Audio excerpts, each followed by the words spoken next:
Welcome to the Arts Academy podcast, a place where we focus on the business side of art to help you attract more customers, increase profits, to ultimately live a life of creativity and financial freedom. I'm your host, Andrea Earhart, and this week's episode, we have UK artist Louise McNaught. Louise is an environmentally conscious wildlife artist whose passion shines into every canvas she paints. I reached out to Louise back in 2019 for her first interview on this podcast, and you can see the link for the interview here in the show notes if you want to listen to the one 6 years ago. But this is an update to how she runs her business post-COVID. So she used to sell a lot within galleries, and nowadays she sells mostly social media, and she'll explain everything. She has a lot of paintings that have deep meaning. And if you're watching the Spotify or YouTube version of this, you'll see examples of her paintings here on the screen. They are so cool. And we reference them inside of the interview. But I thoroughly enjoyed catching up with Louise, as she is a fellow animal and cat lover, and talking about all the ways she sells canvases, which is something that I rarely do.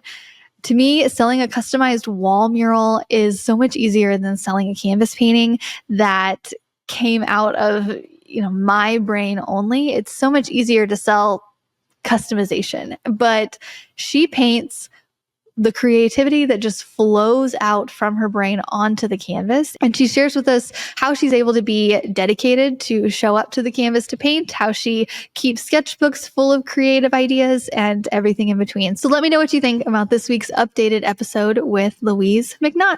Well, Louise McNaught, I'm so excited to be chatting with you now 6 years later from our original interview on the Arts Academy podcast.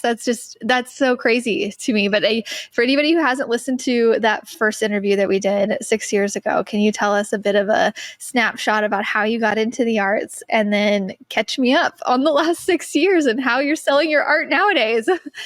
My God, yeah, because that was in a different house as well. We were living somewhere else where I had like a purpose-built studio in the garden, which was, it was fine. It did the job, but it was very cold. So the house we're in now had like a granny annex built onto it, and so that's become my studio, which is really nice because it's got like, it's got central heating, and it's nice and warm, and the light's usually quite good, and all that sort of thing. So, and it's bigger than the studio I had before. So that feels like a bit of a step up, and I want to eventually cut a hole in the roof so that it's got better light and all that sort of thing. But what else has changed? I mean, obviously there was the pandemic, and that changed everything. Because I was heavily with galleries, I think, the last time I spoke to you. And I'm still with some galleries now, but obviously in the pandemic, things changed a lot with galleries. A lot of them closed down, unfortunately. And I was also doing a lot of art fairs, so I couldn't do those for a couple of years. I've just started sort of doing them again this year. I've got some booked. And so during the pandemic, I had to do a lot more selling myself rather than relying on galleries so much. So I was focusing on, selling my own stuff through my website, and focusing more on social media, and joining other things like YouTube and TikTok, as well as the ones I was already on. So yeah, a lot of stuff changed, and we've now got 4 cats and a dog. Everything grows. Yeah, it's the same here. I've started out in a small studio, and now I'm in a bigger one, and now we have more animals, and it's just, yeah. But you make it very like environmentally conscious art. Can you talk about the source of your creativity, and just in case anybody hasn't listened to that first one? Sure. Yeah. So ever since I can remember, I was very sort of interested in wildlife and nature, and passionate about animals, as well as passionate about drawing and painting. And the two just came together very early on when I was a kid. And I always knew an artist was what I wanted to be. I just didn't really know how to get there because no one in my family is an artist at all.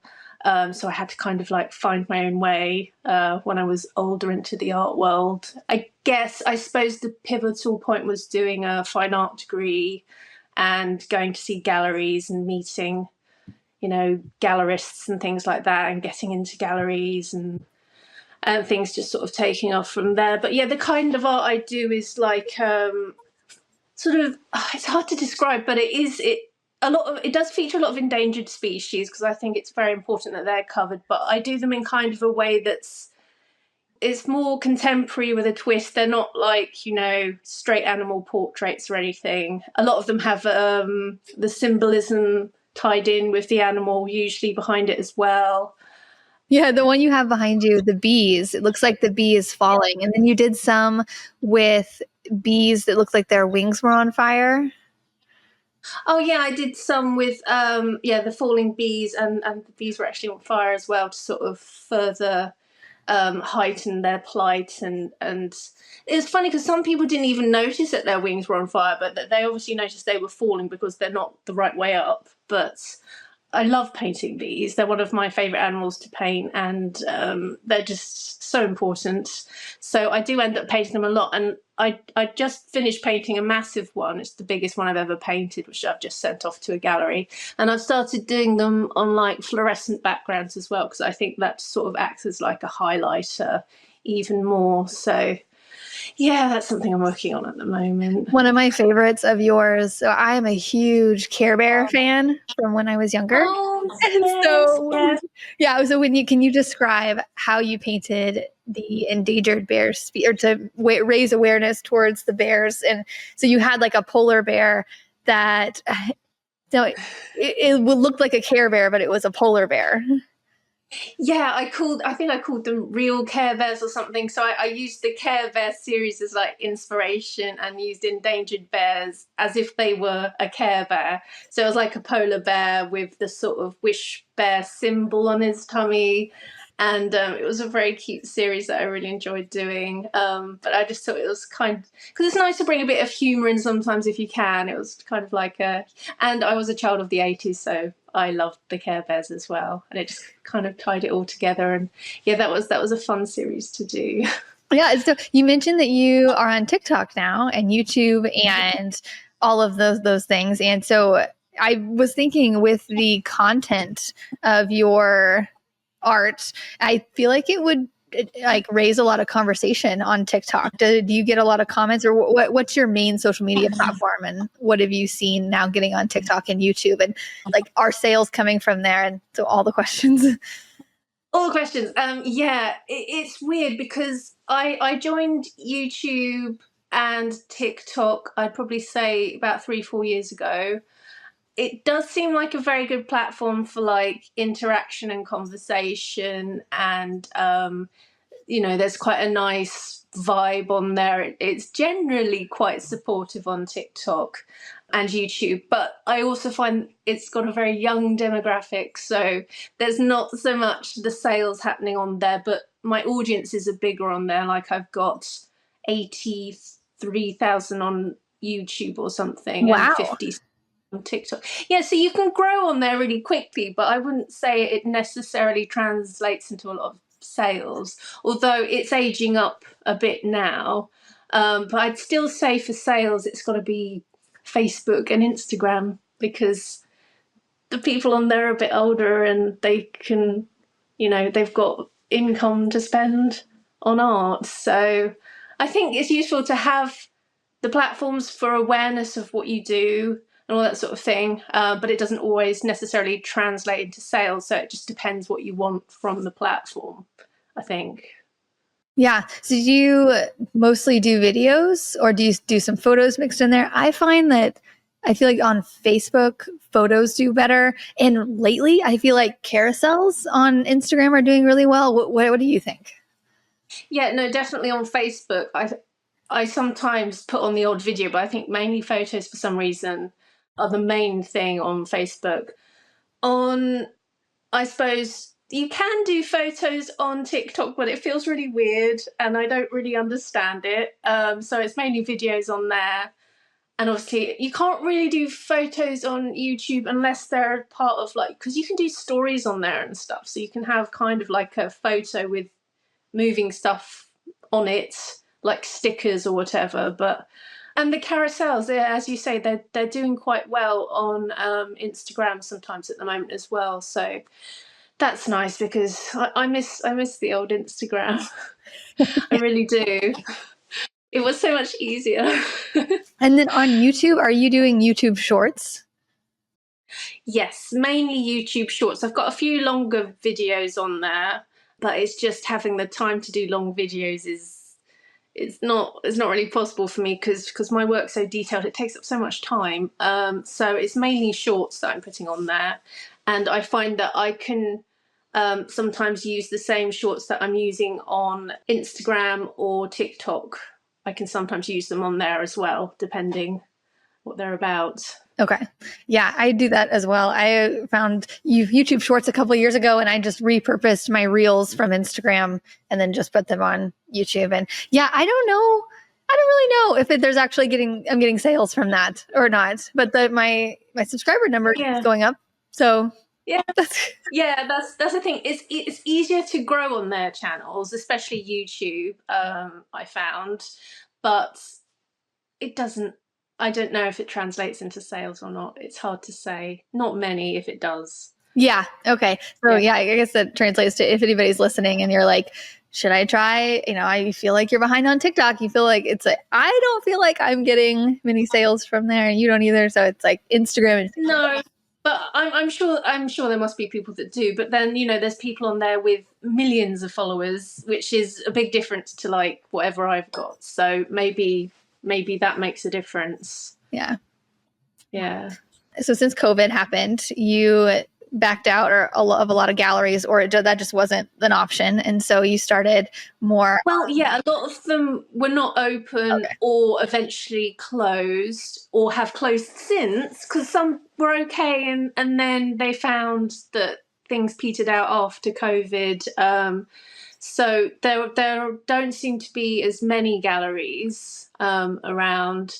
And I was finding I was at a I was with so many and having to produce so many prints and paintings and stuff to try and supply them all that I got very ill over 2018 and 19. I got pneumonia twice. So I think it was probably a good time for me to just not be with so many anyway. It kind of worked out, I think, health-wise. But as I say, there are still some that I'm with, and they tend to be the ones that I've had the best relationships with anyway. I've kept it going through a more select few galleries, which I think is worked out quite well. And some of them are West and some of them are in the UK. What do you think percentage-wise your income comes from galleries versus selling on social media? Well, there was a point where it was like 90% me, maybe 10% galleries, but I'd say at the moment maybe 20% galleries. Okay. Maybe 25, it depends. 25% galleries and then 75% me. So nice. yeah. Oh yeah, I'm just curious. I've never gone the gallery route. And so I've had like a couple things in shows every once in a while, but not near just anything having, I wouldn't even know how to approach a gallery. People have given me advice, but I guess what is your advice if you want to get into a gallery, and how, looking back, seeing the ones that are your best fit right now, are there any signs that would be a best fit for you now that you've been in several?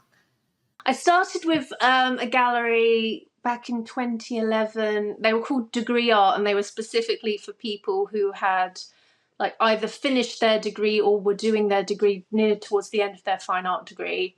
And they had a gallery in a sort of place in London called Viner Street, which was well known for like opening up its studios once a month for people to look around.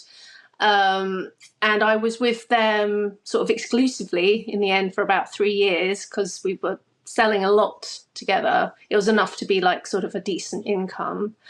And because they were doing art fairs as well, obviously my work got seen by other galleries. And so I got to a point where I felt like I needed to sort of leave their bubble, and other galleries were asking me to sort of show work with their galleries. But before I joined Degree Art, I started off with like very local galleries. They weren't like London galleries. I was living in Kent, so they were sort of like local galleries, and I sort of built up my confidence that way. And with the local galleries, I mainly went in myself and talked to the gallery owner, made sure there was no one else in there at the time, and just showed them some of my work maybe on my phone or something. So just to get a vibe of if they thought it would fit in their premises, and did it that way. And then after that, if I wanted to approach certain galleries, I tend to do it through their website because it doesn't feel as obtrusive. And then if you're rejected, it's not so like to your face, because it'll be either they just won't read your email, or they'll just say thanks but no thanks in an email, and it's like, fine. So yeah, that's how I've done it. Okay, yeah. Do you prefer the gallery route, or do you prefer the social media route? So there's pluses and minuses to both. So the thing I like about the gallery route is they're selling the work for you. So you're not having to spend a lot of time trying to, find the right person for the work and convincing them to buy it, sort of thing. So that can be very time consuming, as you probably know, especially online and conversations and things. But they do take half. So that's not so good. And then if you're selling it yourself, there's a lot of pluses in that you get the whole amount, and you get to know who's buying your art. You get to build a relationship with them, and hopefully they come back again and again. And that's a lovely, beautiful thing that you don't really get through a gallery. But the minus is it does take up a lot of time and energy. That means you can't be painting, So yeah, pluses and minuses to both, I think. Yeah, I think it's just good to have both. Because say you don't want to really be on social media for a few weeks or even a month. Say like something happens, I don't know. At least you have the gallery kind of as backup. Yeah, exactly. And I think it's just good to have a bit of both, because as also with the world, you never really know what's going to happen with like COVID and things like that. It's just like, yeah. Our generation of artists, we're always weary now. We're going to be like, galleries, nope, that's not reliable, because back in my day this happened. Like, I feel like that's always going to be stuck with us. But so I do murals mostly nowadays. I feel like back in the day, whenever we talked, I did a lot more canvas stuff, but I'm finding it harder and harder for me to sit down and paint something and just create a body of work without, usually with murals, like I book a job, I go show up, I paint, and it's like, well, I'm painting, I'm there, I might as well paint. But I'm having a hard time making myself do it at home and just creating a body of work on canvas myself. Do you have issues with that? I guess first off, yeah.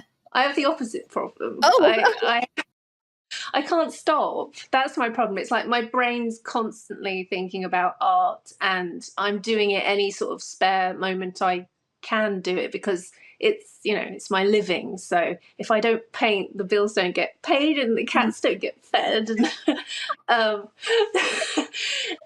so I have to paint as much as I can, because selling the paintings is the income coming in, basically. But I'm quite lucky in that I'm never short of ideas. I've got sketchbooks full of like so many ideas for series that I haven't even managed to do yet. So it's like a tap I can't turn off is the best way I can describe it. Love it. Okay. So do you do many commissions? I do a few. Okay, so not many. Not many. No, I mean, the problem is like the commissions I get asked for sometimes are really not what I do. Like I get a lot of people asking for portrait ones, not pet portraits, even people. I'm like, I don't paint people. And I sometimes do the odd pet portrait, but I do mainly wild animals. So even that feels a bit strange. But then I do love like cats and dogs and things. So I normally, so long as I can do it in the way, you know, that I paint, then that's fine. But sometimes people have very, like I've just recently got an email through that somebody wanted me to paint a dog as if it was on a wine bottle and the wine bottle label. And I'm just like, this really doesn't sound like anything I do, you know? Um, so, so yeah, it's quite difficult sometimes with commissions, but I have done them and I do them, but they're not the main, you know, focus of what I do. Yeah. For sure. Mm-hmm. So I guess what I'm hearing out of this is similar to like me doing murals. It just kind of comes naturally for me to go and talk to customers and go and do that. But your creativity muscle is very practiced and very worked, and so you're using it all the time. Whereas my own creativity muscle isn't, because I'm always just taking direction from a mural customer, which some artists would hate, but I actually don't mind because I know the questions to ask them and I can get it out of them. And I'm like, just tell me what to paint and I'll paint it. But you're the opposite. You get to create the things that come out of your brain and put it onto paper. And so that would make sense that you have sketchbooks full, because part of my problem is I go to paint something and I just can't narrow something down, or I don't have sketchbooks full. And it's like that starting point. I think a sketchbook would probably be a really good thing for you then, if you are wanting to start doing your own little series and things aside from what you do every day, because you find that, you know, you're sort of sketching out one idea and other ideas will start to come eventually. And I don't know what it is about the sketchbook, but it really does some. And then you know, you can do like, I've got like some pages are just words with like spider diagrams of other words, and then an idea comes from that. And you know, they're just brilliant for, well, keeping track of all the ideas that you have and for propagating more ideas. And then I find some sketchbooks, you know, I don't want to mess up that sketchbook, so I start another sketchbook with another sort of stream of consciousness. And yeah, so I'd say maybe a sketchbook is a good idea. That I like that. I like the idea of just putting down words too, and then words lead to other words, and then categories. And yeah, definitely. I think that helps a lot. What do you price your work at? Your originals? Do you do it by size? What are your prints priced at? Roughly by size, but I mean it can depend, because it depends how what I've painted. For like, for example, if I've just painted one bee on a, like, that's a 50 by 50, it will be quite a different price than if I've done like a swarm of bees, because that will have taken me longer. And so it may even be up to double the price of what one bee would cost, if that makes sense. So for example, like a 50 by 50 would be around 1,500, and then I've got 100 by 100 centimeters, which would roughly be about $3,000 plus, and then bigger than that would cost more. So I do have like a rough idea, but it very much depends sort of how many animals are in it and how long it's taken me to do.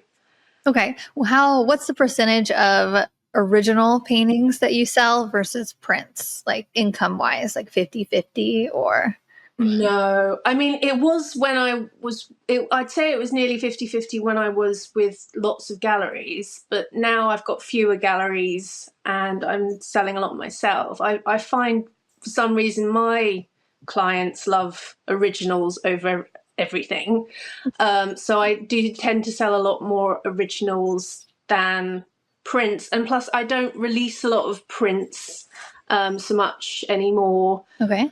Because I don't know, it's finding the time, and it'd have to be quite a popular piece for it to be worthwhile releasing as a print.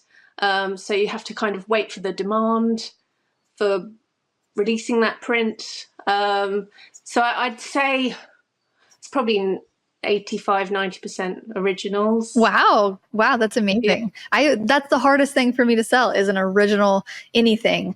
over $500. Maybe you could teach me something about prints then, because I think my customers but are then just cheap.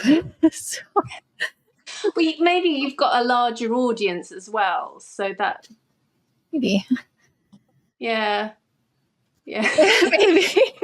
It's hard to know, isn't it? I feel like you've gotten into the collector audience, though. You have audiences who they have multiple of yours. Yeah. Yeah, I've got some lovely collectors. I call them collectors because they're people that come back again and again, because they get my emails and they're watching what kind of series that I've been doing, and oh, I'm interested in that, and I bought a piece from you 3 years ago, and it's lovely. But yeah, that is a reoccurring thing, which is cool. Yeah. Yeah. You're really living the dream, though. A lot of artists that like sometimes when I go to coach people, they're like, I'll do murals because they make money, and they're like, but I really just want to like create this body of work and have people buy my originals. And I'm like, I can't help you. That's why that's why I'm interviewing you to be like, okay, wait, how do you do this exactly? Because I could help somebody get started with murals, but this is just kind of a foreign thing to me. Yeah, and I won't say it's easy. It's not an easy option. But again, it's like, I suppose I could have technically become an illustrator if I wanted to, but it's just the thought of doing someone else's ideas all day. I really find that hard to process. I mean, I can do it with the odd commission, but even then, I do find them hard to do. So, yeah, I guess I've just been a bit stubborn to my vision, and wanted to do what's in my head and hope people want to buy it. Yeah, no, I think this is a great example of you're leaning into what you find fun, because if it's not fun, we're not going to make the time for it. And because Yeah. what I find fun is more like making a sales page and getting somebody to make a sale online and helping other people make sales, and like things with like website building and things like that. Oddly, the odd thing that most artists do not like, but I'm like leaning into that. No, that's good, because that lends more to like a sort of mentor, where it's like, I haven't really taught anybody how to do anything in the arts at all, not even teaching people how to paint certain things or stuff like that, because I guess I just haven't found that interesting, or Yeah. So yeah, I just depends on your strengths and what interests you. Definitely. For sure. Okay, questions about this how you're selling original canvases thing. Like this like thing that I have a hard time doing. So whenever you're posting on social media, do you tell people like in the comments or in the direct messages, like go to my website? Are you in your direct messages a lot selling, or do people just see a post and then go to your website? Like, are you directing anybody, or how does that work? Yeah, sometimes it's people will comment, I could see this in my lounge, or something along those lines, or how much is this, is often the comment. Okay. And I'm like, oh, let's take it to DMs, because it feels a bit weird doing that, in front of everyone. So I do it that way if they've left messages in the comments, or sometimes they'll come to my website and there's a chat bot on the website that they can talk to me through, so we can have the conversation on there, because I don't put a lot of the prices on the website, so people will have those conversations with me, because I've got a feeling if you've got all the prices up there, people are just like yay or nay, rather than if you don't, they tend to have more likely to get in contact with you and say, how much is this, and you can explain why. And also a lot of people have questions about framing and stuff like that, and they can't talk to you if they're just buying something cold off the website. So I tend to do it through DMs, through chat on my website, or sometimes people email me. So I just email them back, but more often than not it tends to be through and Messenger is the weird one on Facebook. I hate it though, because it's not part of the app. It's like it goes into a separate thingy, and it's just like, why can't they integrate it? I mean, they've been around longer than everyone. They really need to sort that out. It really annoys me because I quite often miss messages on Facebook as well, because they either shove them into spam and I forget to check spam. Yes. Yes. Or I don't like Messenger. I will sign your petition to have that fixed. They should. Like, they're Facebook. They should know better. Yes, come on, Zuckerberg. I'm sure they could work it out if they wanted to. Because all the other apps, you can do it within the app. Even TikTok, Anyway. Yeah. Mini rant. So when it comes to shipping, do you ship everything out yourself? Do you have boxes that you like? What is your shipping process like? I make the boxes myself, so it's not the most fun job in the world. But I order these massive sheets of double something card. They're like really thick card, and then I'm literally cutting them to shape with Stanley knives. They take quite a long time, but because canvas is fairly light, it's a bit different if it's framed. Then I have to put those foam things around the frame. But if it's not framed, then it's just like layers of eco bubble wrap and then reinforced cardboard. And then, shipping it worldwide. I have quite a lot of people buy in the States, especially the bigger pieces. So I've had to get quite good at shipping those over there. So do you use DHL or what do you use for that? Well, I've used Transglobal Express is a very good website that compares them all. So then you can find the cheapest overseas. You just put in the dimensions and the weight, and they find the cheapest and most efficient. I've had, touch wood, pretty good success with them. I've only ever had one painting go missing. Great. That's great success. Yeah. When that one goes missing, you're like, no. It was to France, of all places. I'm like, well, that's not even that far from the UK. But there you go. There you go. Okay, and you use bubble wrap. Do you have like a piece? So like you have the canvas, and then do you have like a sheet of plastic or anything between that and the bubble wrap, or no? I use a glassine paper, so it's like non-stick.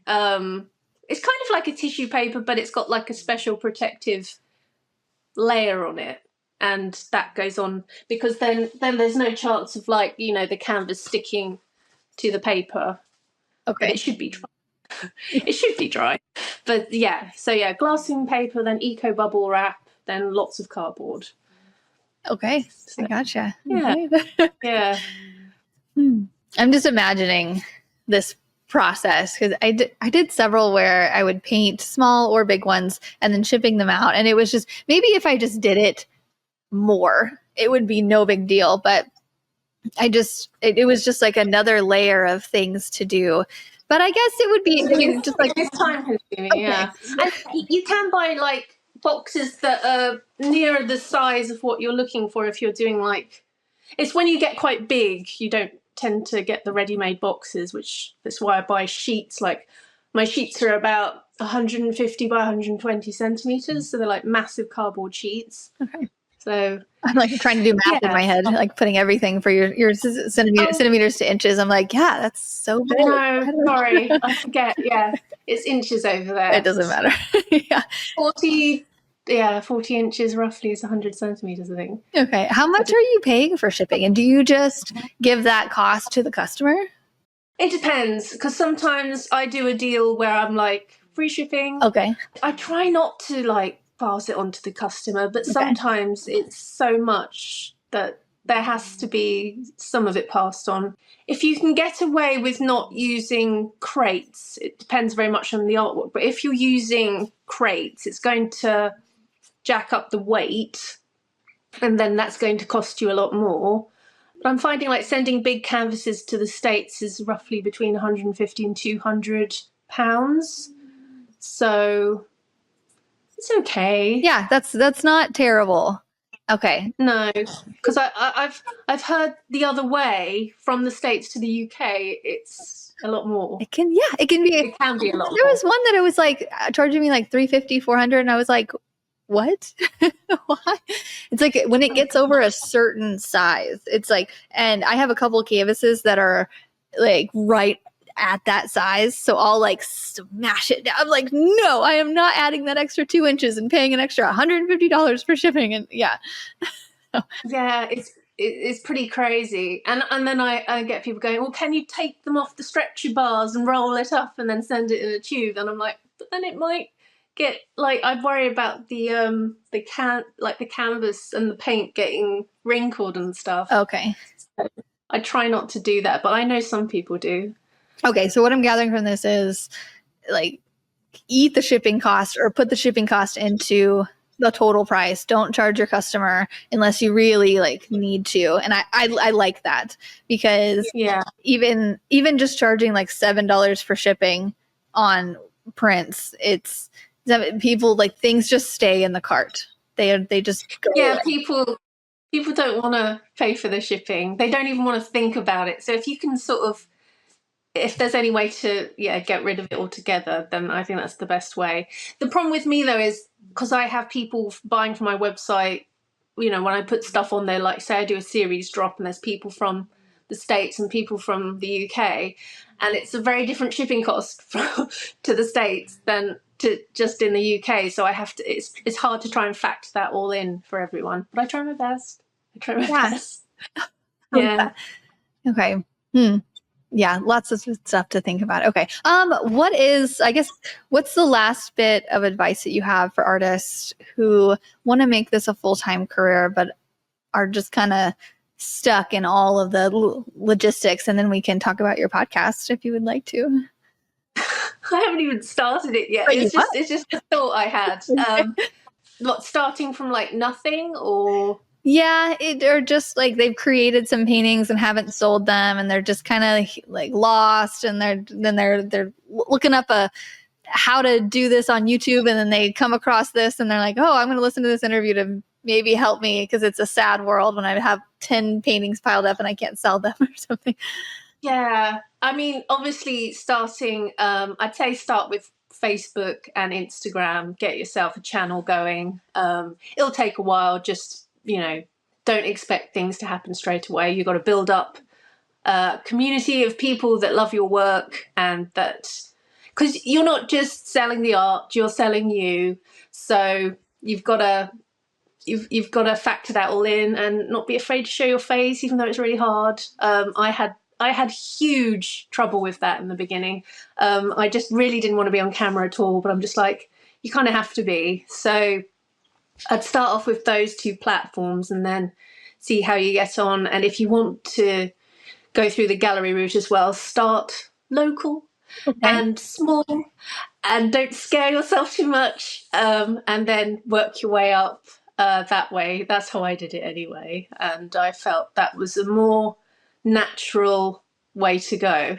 I like that, because then you can just drive your paintings down to a gallery. You're not shipping them to them, right? And yeah, and then it's not so hard, you know, to get stuff back and to work out what sells well and what doesn't. You might find that there's some bits of your work that sells better through galleries and some that sells better online.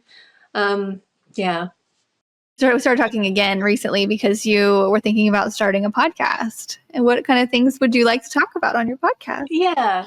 Oh, it was just because I thought, I know, because I've been an artist sort of professionally for about since 2012, and I've met so many like gallerists, artists of all different sort of specialisms, and even philanthropists, and a lot of them have become really good friends. And I just thought it might be really cool to have a podcast that focuses on, it's not just the artists, but all the other, you know, aspects to the art world, because it is a very fun and interesting world, but it's also there's really hard parts to it. Like, for example, there's been galleries that I have been in who have had other animal artists in there that have told them to get rid of my work because they don't want the competition, and because they're artists that they've already got a good relationship with, my work's been, you know, taken out and stuff like that. And there's art fairs that I've been told that like the gallery applies to the art fair, and I'm and I'm one of the artists put forward, and then they go, oh no, we don't want her art in this art fair. And there's all those sorts of things. Yeah, it's not always a very easy world. And I just thought it'd be interesting to have, that side of things covered in a podcast. But it's very much at the sort of thinking about brainstorming stage. And yeah, and seeing if I've got the time for it as well. Yeah. Yeah. One of the things that stands out, this is the last thing I'll mention, but I feel like you have a cause and you have a heart behind your paintings and there's meaning to it. And it just gives something for somebody to connect to. So much so, whereas back in the day, I would see artists like you and a couple others that I had interviewed, and I'm like, I just see such like passion for the reason why you paint. And I was like, I need a passion. And I was like, just struggling to find it. And I was like, I think my passion is art business. I'm going to go that way. But I saw your passion behind it. And it made me kind of realize, I was like, oh, I don't have quite that passion for animals in that way anyway. Not to say I couldn't paint a lot of farm chickens or something, but like it's just different, like hobby farm. And so how much do you think that has played into the success of, your art and getting people to buy? And like, do people message you and they're like, I really resonated with that? Or yeah, I do think there's something of like the energy and vibes that you're putting into the painting sort of, I think that's what the person resonates with on the other end. And I think if you're feeling very passionate about, you're painting things you love, which I am with the animals, I feel like I'm putting all that into the painting, and then that, transmutes to the person on the other end that feels that, because they obviously care a lot about animals. And yeah, I do get a lot of lovely messages about the animals that are in my paintings, and then they often tell me how they've encountered those animals as well, and little stories behind it, and it's amazing, really lovely. I just wanted to highlight that because when I think of you, that's what I think of too. It's you have such a heart behind it. And yeah. Oh, that's really lovely. Well, thank you. Yeah, I really hope that comes through in my work as well, because to me, it's just like, I don't want to just be painting pretty pictures. I just want the meaning to come through more than anything else. Yeah, I think it definitely does. And I think it's going to inspire somebody to, maybe that's what's missing in their art, is just really putting that passion into it. And yeah, okay. Yeah. What you love. Yeah, definitely. Well, thank you so much I'm so glad you messaged me this past week and wanted to come on and reconnect and catch up. Yeah, definitely. And if I ever do a podcast, I'll be trying to get you on it as well. I would be happy to. So yeah, thank you for coming on the Arts Academy podcast when it was in its infancy, and now catching up years later. I think that's so cool. So yeah, thank you. It's really cool. Thank you.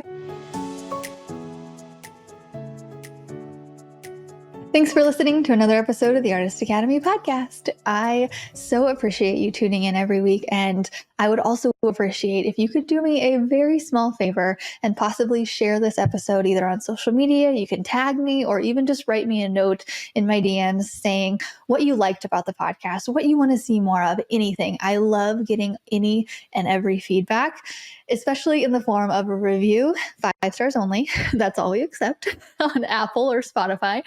And just any kind of positive feedback whatsoever. It really makes everything worth it, me sitting down to create this absolutely free podcast full of art and business content. And I also wanted to throw this out there that if you are not where you want to be currently in your art business, if you're stuck at a boring job that just sucks the creativity out of you and you don't have time to paint and you're wanting to go full time with some kind of way of painting or murals or something, anything other than where you're at, trust me, I know the feeling, and I know how much it can affect the rest of your life, and I know what's on the other side of it.